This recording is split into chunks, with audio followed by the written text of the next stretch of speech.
The transport ship descended through the golden clouds of the Sahara, and Daniel Carter watched the alien world grow larger through the viewport window. He had seen many planets in his 42 years of life, but this one was different from most.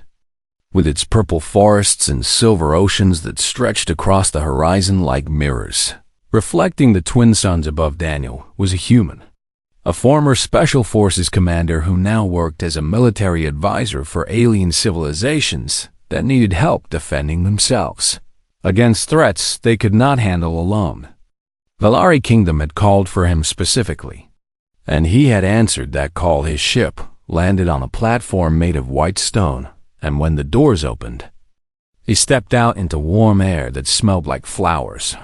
Honey, a group of Valari officials waited for him at the edge of the platform, their tall, slender bodies draped in robes of blue and silver, their large, dark eyes watching him with a mixture of curiosity and nervousness. The Valari were a beautiful species, with pale skin that shimmered slightly in the sunlight and long fingers that moved gracefully. When they spoke, Commander Voss stepped forward from the group, his military uniform marking him as the leader of the Valari armed forces. "You are the human advisor," Voss said, his voice carrying the musical quality common to his species. "Queen Seraphine has been waiting for you with great hope in her heart." Daniel nodded and shook the commander's hand in the human fashion. "I came as quickly as I could after receiving her message, and I understand that time is not on our side." Voss led him through the capital city toward the royal palace, and Daniel took note of everything he saw along the way. The buildings were elegant and tall, made of materials that seemed to glow from within, but he noticed that there were no defensive walls, no military checkpoints, and no visible weapons anywhere. The Valari had lived in peace for so long that they had forgotten what it meant to prepare for war. The royal palace rose above the city like a crystal mountain, its spires reaching toward the sky in graceful curves that spoke of a civilization that valued beauty above all else. Inside the throne room, Queen Seraphine sat upon a chair made of woven silver branches, her aged face showing the wisdom of many years and the worry of a mother who feared for her children. Beside her stood a young woman who could only be Princess Liana, the queen's daughter and heir to the throne. The princess was 19 years old, her features sharp and proud, her posture rigid with an authority she had not yet earned through experience. Daniel bowed respectfully to the queen. "Your Majesty, I am honored by your trust in me, and I promise to do everything in my power to help your kingdom survive the coming storm." Queen Seraphine smiled weakly, her illness visible in the trembling of her hands. "The Kreth Empire marched toward our borders, and we have perhaps 3 months before their fleet arrives. My advisors tell me that humans are the finest military minds in the galaxy, and I pray that reputation is deserved." "Mother," Princess Liana interrupted, her voice sharp like breaking glass, "must we truly place our fate in the hands of a human, a creature from a death world where violence is written into their very blood?" The court fell silent at her words, and Daniel felt the eyes of every official turn toward him to see how he would respond to such an insult. Kept his face calm and his voice steady. "Princess, I understand your concerns, and you are right that humans come from a harsh world. But that harshness taught us how to survive against impossible odds. And it is that knowledge I offer to your people now." Liana's eyes narrowed, but Queen Seraphine raised a weak hand before her daughter could speak again. "Enough, Liana. I have made my decision, and Daniel Carter will serve as our chief military advisor until the threat has passed." The princess pressed her lips together in anger, but said nothing more, and Daniel saw in her eyes the burning resentment of someone who believed she knew better than everyone around her. Over the following days, Daniel began his work with the Valari military. What he found troubled him deeply, as the kingdom's defenses were almost non-existent. Their soldiers had never faced real combat, and their ships were designed more for beauty than for battle. He met with Commander Voss each morning to discuss strategy and training programs. Your soldiers are willing to learn, Daniel told the commander during one such meeting. But they have been taught that war is something that happens to other civilizations, not to them, and we must break that illusion before the Kreth arrive. Voss nodded gravely. I have tried to warn the council for years, but Princess Liana has blocked every proposal to increase military spending. She believes that diplomacy and trade will protect us from all threats. Daniel understood then that his greatest obstacle would not be the Kreth Empire, but the young princess who held so much power over the kingdom's future. He presented his first defense plan to the Royal Council 1 week after his arrival. The plan called for fortifying the border moons, training civilians in evacuation procedures, and establishing early warning systems throughout Valari Space Princess. Liana listened with barely concealed contempt as he explained each element of the strategy. When he finished, she stood from her seat and addressed the council directly. This human wants us to live in fear, she declared, her voice ringing through the chamber. He wants us to abandon our values and become like the violent species of the galaxy. Cowering behind walls and weapons, Daniel remained calm despite the insult. Princess, these measures are not about fear. They are about survival. The Kreth will not be stopped by beautiful words or trade agreements. They understand only strength. And what would a human know about anything other than strength? Liana shot back. Your species solves every problem with violence. Perhaps that is why you see violence everywhere you look. The council members shifted uncomfortably in their seats, but none dared to contradict. The Princess Queen Seraphine was too ill to attend the meeting, and in her absence, Liana's word was law. Daniel gathered his documents and bowed to the council. I will continue my preparations regardless, and when the time comes, I hope you will see the wisdom in what I am trying to do. He left the chamber with Liana's mocking laughter following him down the corridor that night. Daniel stood on the balcony of his quarters and looked up at the stars. Somewhere out there, the Kreth fleet was gathering. Thousands of warships crewed by soldiers who had conquered 100 worlds. He thought about the Valari soldiers he had begun training. Young men and women who had never held a weapon before last week. He thought about Commander Voss, a good officer trapped between his duty to the crown and his knowledge that the princess was leading them toward destruction. And he thought about Princess Liana, a young woman so certain of her own wisdom that she could not see the doom approaching her kingdom. Daniel had faced many challenges in his career, but he had never faced one quite like this. He could fight against any enemy, but how could he fight against the pride of those he was trying to save? He made a silent promise to Queen Seraphine that he would do everything possible to protect their people. But as the stars wheeled overhead and the night grew cold, he wondered if everything would be enough. 6 weeks passed on the Sara, and Daniel worked every day from sunrise to sunset. He trained the Valari soldiers in combat techniques they had never imagined, teaching them how to fight in close quarters and how to shoot with accuracy under pressure. The young soldiers learned quickly, their natural grace and intelligence making them better students than Daniel had expected. But every step forward was followed by 2 steps back. Because Princess Liana watched his work with growing hatred, she attended his training sessions only to criticize, pointing out every mistake and questioning every method he used. Why must they learn to fight with blades? She asked one morning as Daniel demonstrated knife combat to a group of recruits. We are a civilized species, not savages who solve problems with sharp metal. Daniel wiped sweat from his forehead and faced the princess directly. Because when your rifle runs out of power and your enemy is still standing, a blade may be the only thing between you and death. Liana laughed coldly. You see death everywhere, human. Perhaps that is the curse of your species.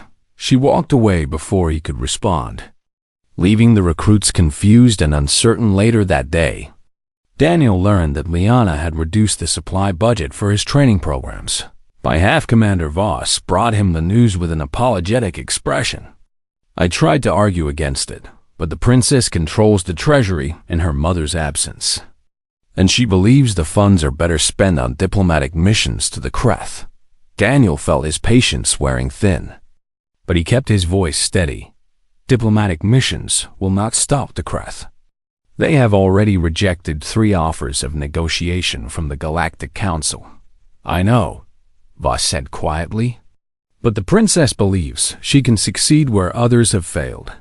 Daniel returned to his work with fewer resources and more obstacles at every turn. Queen Seraphine's health continued to decline, and she could no longer leave her chambers to oversee the kingdom's affairs. With each passing day, Princess Liana gained more power, and with each passing day, she used that power to undermine Daniel's efforts. She countermanded his orders to the soldiers, telling them that his methods were too harsh and that they did not need to train so hard. She spread rumors through the court that Daniel was exaggerating the Kreth threat to extend his contract and extract more payment from the kingdom. She refused to meet with him for days at a time, forcing him to submit his reports through junior officials who had no authority to approve anything. Daniel's human teammates, Lavra and Kevin, urged him to walk away before the situation became worse.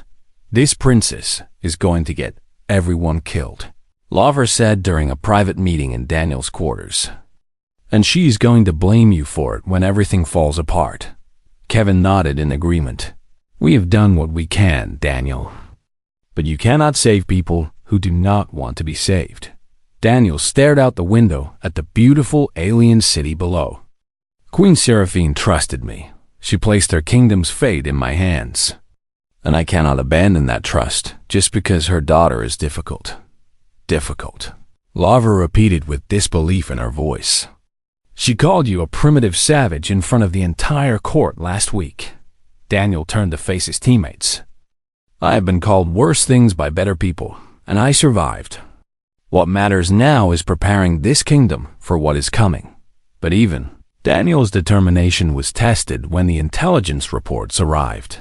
2 days later, the Kreth invasion fleet was ahead of schedule, moving faster than anyone had predicted. Instead of 6 weeks, they would arrive in 5. Daniel requested an emergency meeting with Princess Liana to discuss accelerated preparations.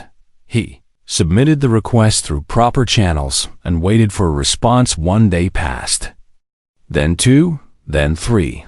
On the 4th day, a junior official finally informed him that the princess would grant him an audience the following morning. Daniel spent that night reviewing his plans and preparing his arguments. He knew this meeting might be his last chance to convince the princess that the threat was real. The next morning, he entered the throne room where Liana sat in her mother's place. The queen was too ill to leave her bed, and now the young princess ruled in all but name. She looked down at Daniel with cold eyes and a small smile that held no warmth. You requested this meeting, she said, her tone making clear that she considered his request an inconvenience. Speak quickly, human. I have important matters to attend to. Daniel presented his updated intelligence, showing holographic images of the Kreth fleet composition. The enemy force is larger than we initially estimated, he explained, pointing to the formations of warships on the display.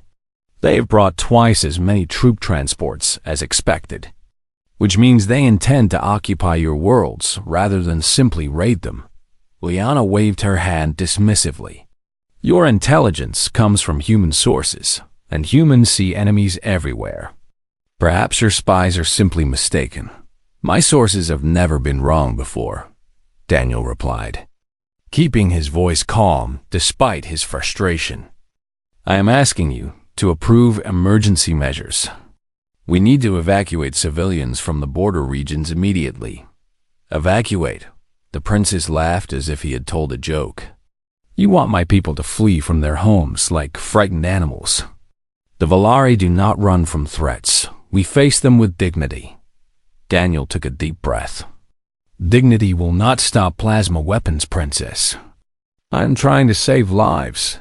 Liana leaned forward on her throne, her eyes sharp with anger. You are trying to spread fear.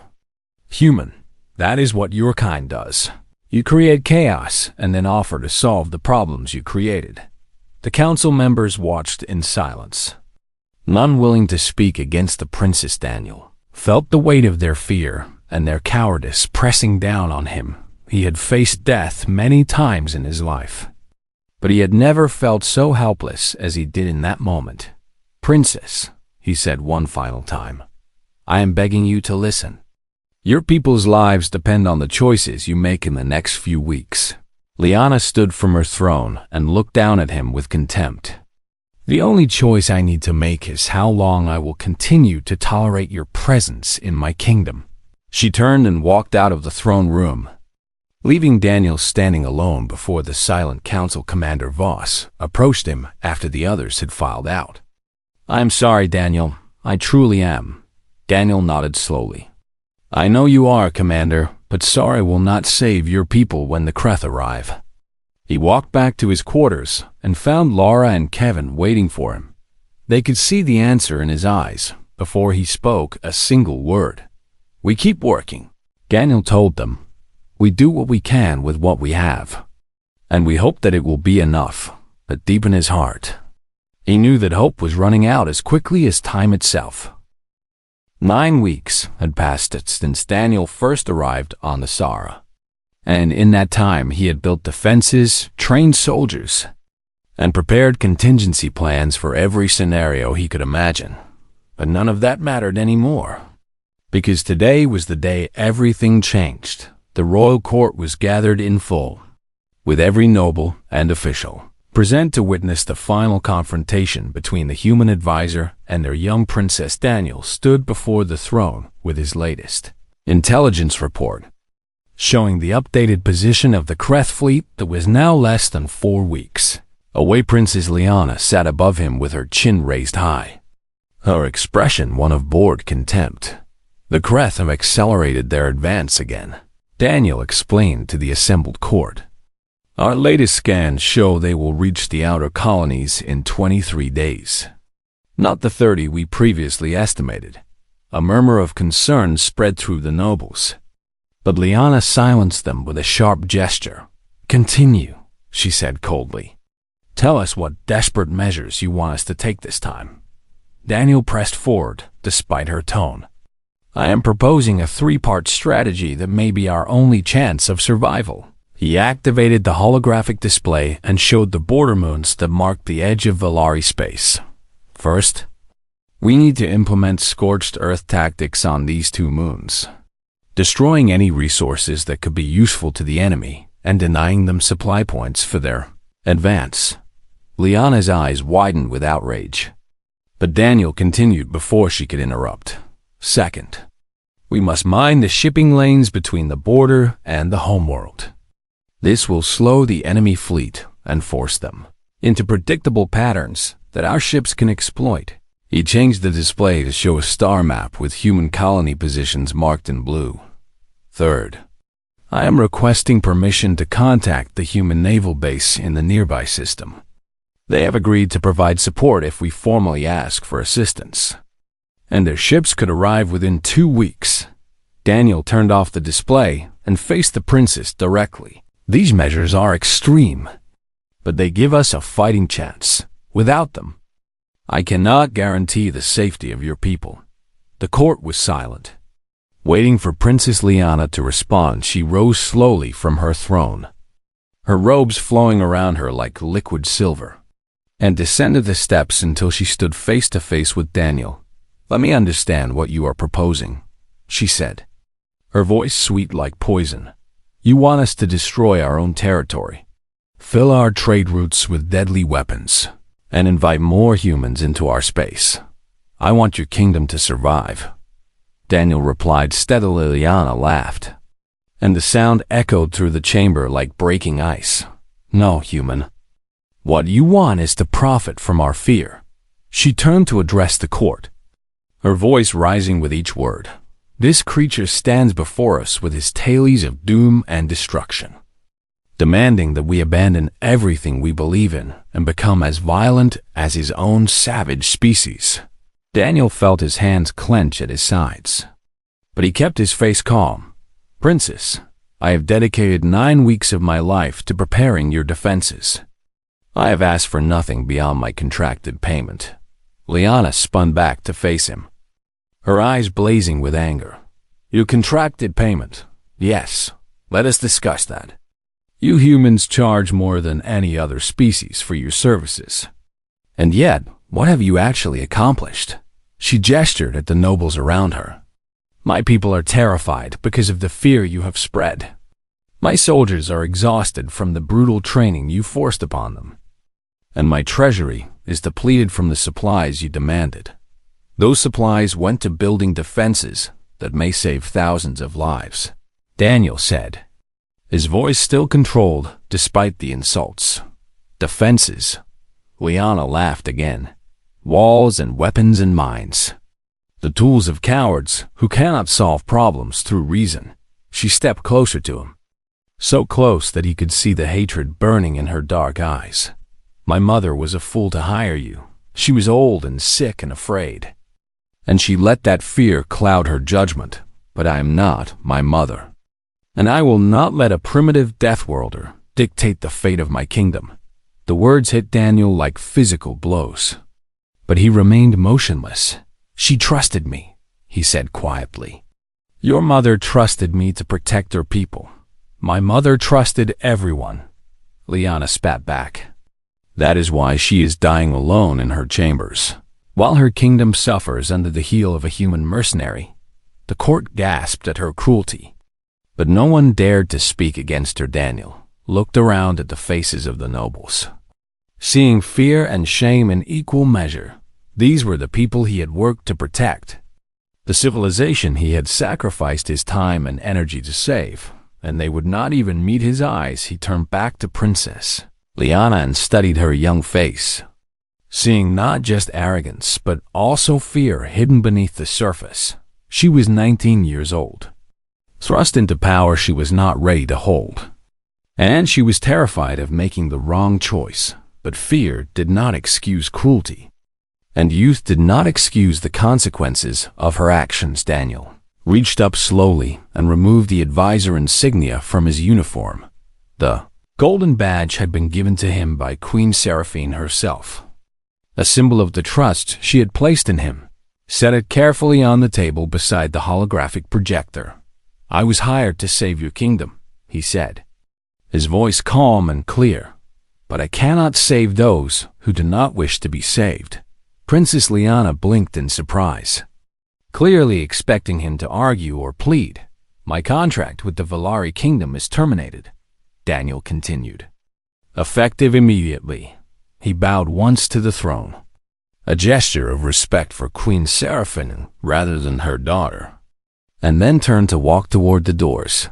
You are leaving, Liana called after him, her voice uncertain for the first time. You would abandon us because of a few harsh words. Daniel stopped but did not turn around. I would die for people who value my sacrifice, but I will not die for someone who sees me as nothing more than a profitable savage. He resumed walking, and the great doors opened before him. Then go, Liana shouted, her pride returning. Run back to your human colonies and tell them how the Valari did not need you.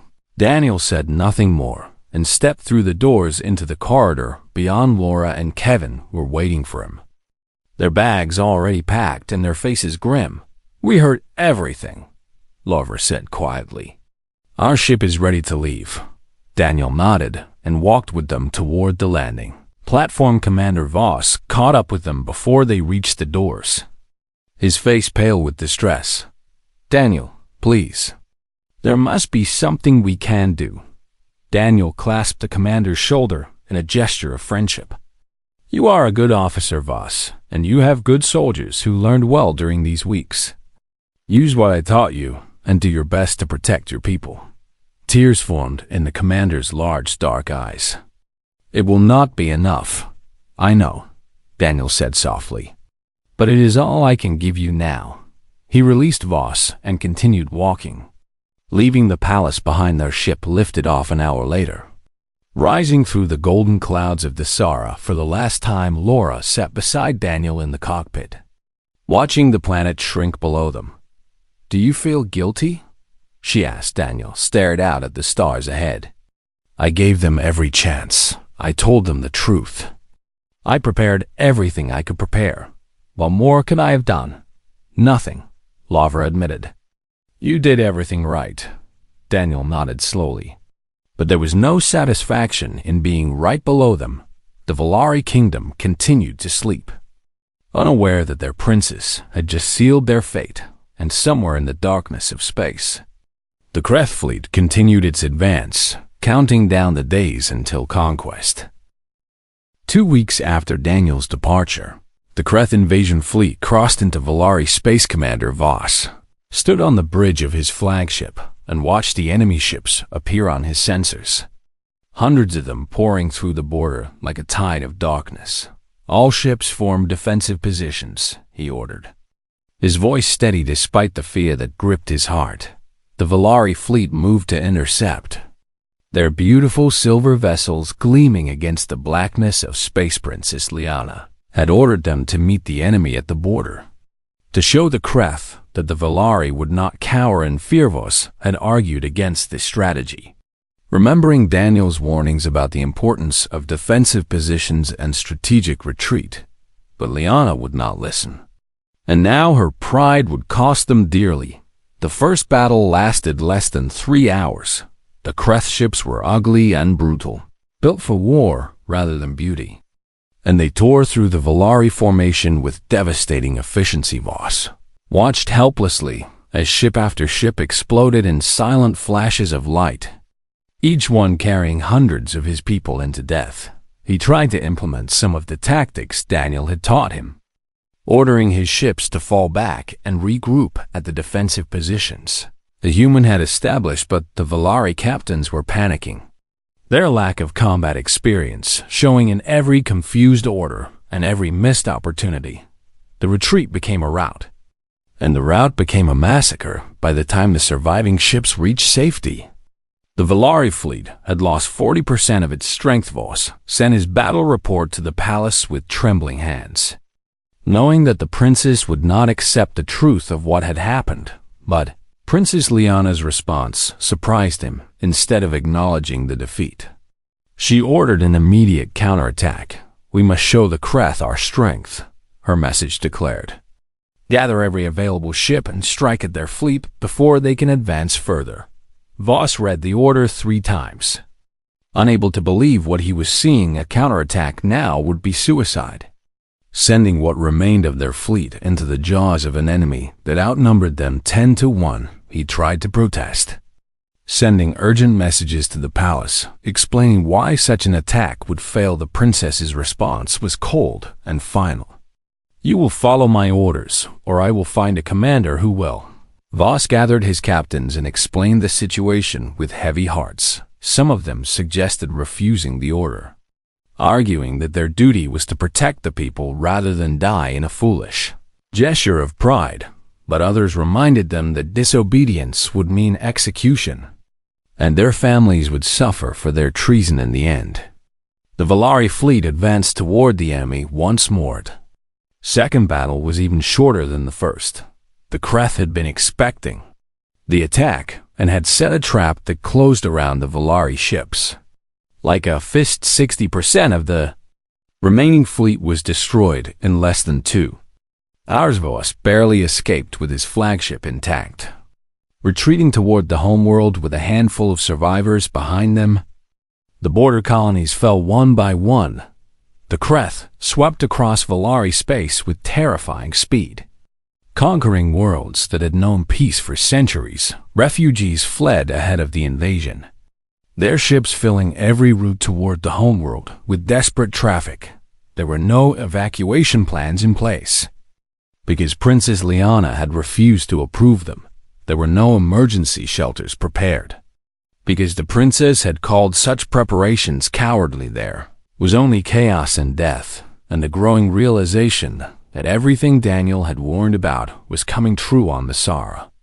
Panic spread through the capital city. Like wildfire, citizens who had never known fear now lived in constant terror. Waiting for the Kreth to arrive and end their world, they whispered among themselves about the human advisor who had tried to save them, asking why he had left and what crimes had been committed against him. The rumors reached Princess Liana in her palace, and for the first time since Daniel's departure, she felt doubt creeping into her heart. She visited her mother's chambers, finding Queen Seraphine lying pale and weak in her bed. The old queen had heard the news of the defeats, and the grief was written plainly on her face. "What have you done?" "My daughter," Seraphine whispered, her voice barely audibly. Liana knelt beside her mother's bed, tears forming in her eyes for the first time since the war began. "I was trying to protect us. Mother, I thought the human was exaggerating the threat. I thought we could handle this ourselves." Seraphine reached out with a trembling hand and touched her daughter's cheek. "Daniel Carter came here to save us. He gave up his time and his safety to help people he had never met. And you drove him away with your pride." Liana lowered her head in shame. "I will send a message to him. I will apologize and offer him triple payment if he returns." "It is too late for that now," Seraphine said sadly. "The Kreth are already at our door." But Liana refused to accept defeat, and she composed a message to Daniel that very night. In her message, she acknowledged her mistakes and begged for his help. She offered triple his original payment and promised to follow every recommendation he made without question. She sent the message across the stars and waited for a response. Days passed, and no response came. Commander Vos received intelligence that the Kreth would reach the Sara within 6 days, began making quiet preparations to evacuate the Queen and Princess. Knowing that the battle for the homeworld would be short and brutal, the Valari military was broken, their ships destroyed, and their soldiers demoralized. The defensive positions Daniel had built were useful but incomplete. Designed for a fleet that no longer existed, everything was falling apart exactly as the human had predicted on a human colony 3 systems away. Daniel sat in his temporary quarters and read Princess Liana's message for the 10th time. Laura watched him from across the room, waiting for him to speak. "She apologizes," Daniel said finally. "She offers triple payment and promises to follow my advice. Will you go back?" Laura asked. Daniel was silent for a long moment. Staring at the words on the screen, he thought about the Valari soldiers he had trained, young men and women who had worked so hard to learn what he taught them. He thought about Commander Vos, a good man trapped in an impossible situation. He thought about Queen Seraphine, who had trusted him with her kingdom's fate, and he thought about Princess Liana, who had called him a savage and a mercenary and had laughed at his warnings. "No," Daniel said at last. "I will not go back." He deleted the message without reply. Laura nodded slowly, understanding his decision, even if she felt sorry for the people who would suffer for their princess's mistakes. "What will happen to them?"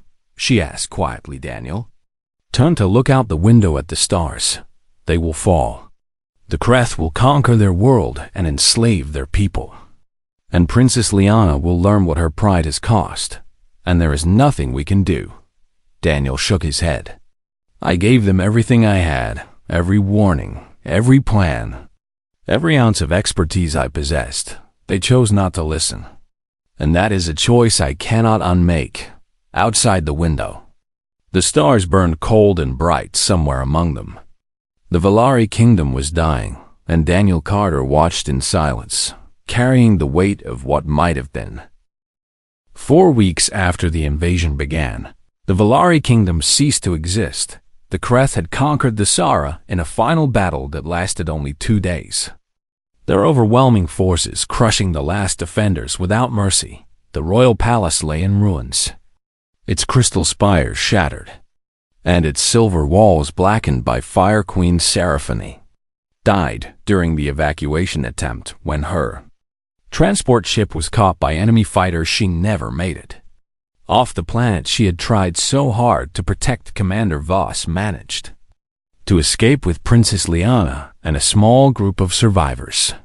Fleeing through the chaos in a stolen transport, they found refuge on a neutral space station at the edge of civilized space, a place where refugees from a dozen conquered worlds gathered to rebuild their shattered lives. Princess Liana, who had once ruled a kingdom of billions, now lived in a cramped refugee quarter with a handful of loyal servants. She had no crown, no palace, no army, and no people to call her own.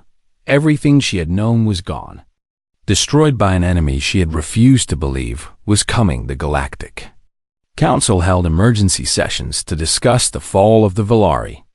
Kingdom representatives from across the galaxy debated what had happened and why a peaceful civilization had been so completely unprepared for the Kreth invasion. Many of them mentioned the human advisor who had been present in the kingdom but left before the attacks, suggested he had abandoned his post out of cowardice, while others whispered that the princes had driven him away through her foolishness. The truth spread slowly through diplomatic channels, carried by survivors who had witnessed Princess Liana's treatment of Daniel Carter. Within weeks, everyone knew what had really happened. Commander Voss learned that Daniel had taken a new contract with another civilization facing Kreth expansion. This time, the rulers had listened to every recommendation he made. They had built defenses, trained soldiers, prepared evacuation routes, and requested human military support before the enemy arrived. They would survive because they had done what Princess Liana refused to. Liana asked Voss to arrange a meeting with Daniel, wanting to apologize in person and to understand why he had not responded to her message. Voss contacted Daniel's team through secure channels. Laura responded after several days, saying that Daniel would meet with the princess once and only once. The meeting was arranged on a neutral station, in a small private room far from the crowded refugee quarters. Liana arrived first, wearing simple clothing instead of royal robes. She looked years older than her true age, her face marked by grief and guilt and the terrible weight of responsibility for what had happened. When Daniel entered the room, she barely recognized him. He looked the same as he had on the Sara, calm and controlled, but there was something different in his eyes. He sat across from her and waited for her to speak. "Thank you for coming," Liana said, a voice hoarse from weeks of crying. "I did not expect you to agree." Daniel nodded but said nothing. "I sent you a message," Liana continued. "I apologized and offered you everything I could think of. Why did you not respond?" Daniel was silent for a moment, studying the broken young woman before him. She was not the proud princess who had insulted him in front of her court. That person seemed like a distant memory, swept away by the tide of consequences that had followed. "I read your message," Daniel finally said. "I read it 10 times. Then why did you not come back?" Liana asked, desperation creeping into her voice. "If you had returned, if you had helped us prepare, maybe things would have been different." Daniel shook his head slowly. "Things would not have been different. You waited too long to ask for help. The Kreth were already too close, and your military had already suffered too many setbacks. But you could have tried," Liana insisted.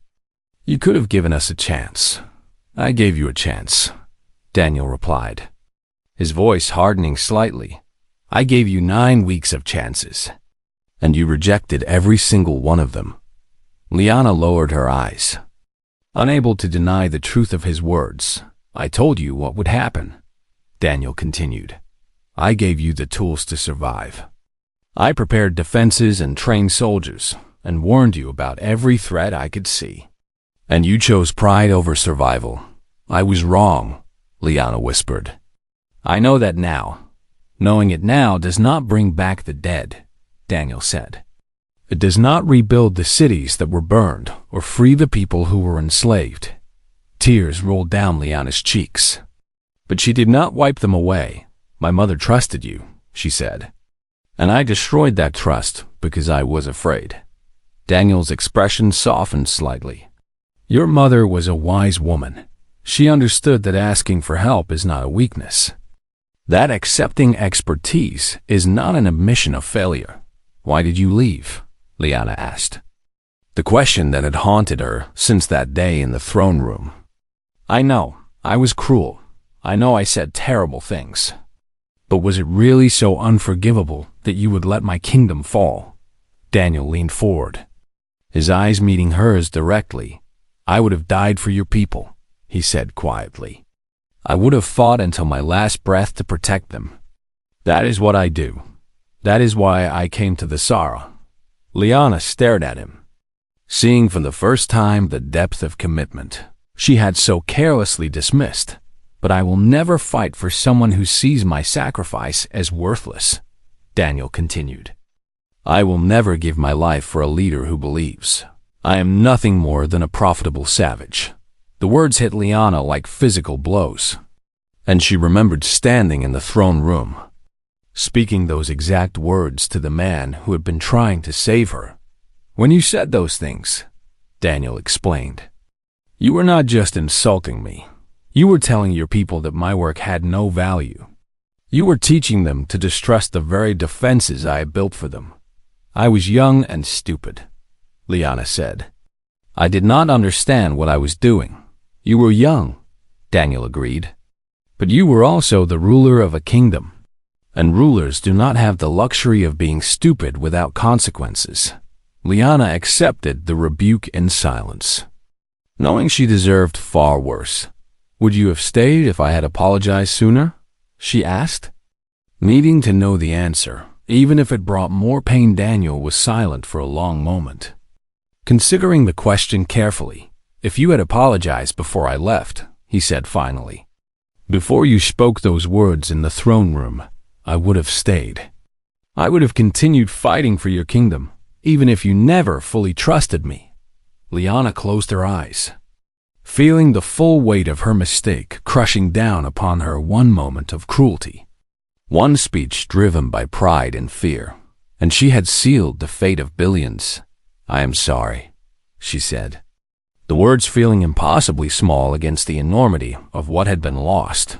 Daniel stood up, preparing to leave. I know you are sorry, he said, and I believe your sorrow is genuine. But that does not change what happened. He walked toward the door, then paused and looked back at her one final time. You will carry this lesson forever, he said, his voice neither angry nor kind. Make sure it was worth the price your people paid. He left the room, and Liana sat alone with her grief. She stayed there for hours, crying until no more tears would come. When she finally emerged, she found Commander Voss waiting for her with news that refugee groups needed volunteers to help organize food distribution. Lian went to help without hesitation, beginning the long, slow process of learning humility and service. She would never reclaim her kingdom, never sit upon a throne again, never command armies or make treaties, but perhaps, in time, she could become worthy of the people she had failed in another part of the galaxy. Daniel stood on a hilltop and watched the sunset on his new client's world. Laura found him there as darkness began to fall. Do you think about Valari? She asked. Daniel nodded slowly. Every day. Do you regret leaving? Daniel considered the question for a long time before answering. I regret that it was necessary, he said finally. I regret that a young woman's pride destroyed a beautiful civilization. I regret that I could not save the people who trusted me. He turned to face Laura, his expression weary but resolved. But I do not regret walking away from someone who saw no value in what I was willing to give. That is a line I will not cross, not for any kingdom, Laura nodded. Understanding, even if she could not fully agree, they stood together as the stars appeared overhead. Countless points of light in an infinite darkness, somewhere among those stars. The survivors of Valari were building new lives in the ruins of what had been somewhere. Princess Liana was learning the lessons that had come too late, and Daniel Carter watched the night sky, carrying the weight of what might have been and preparing for the battles yet to come.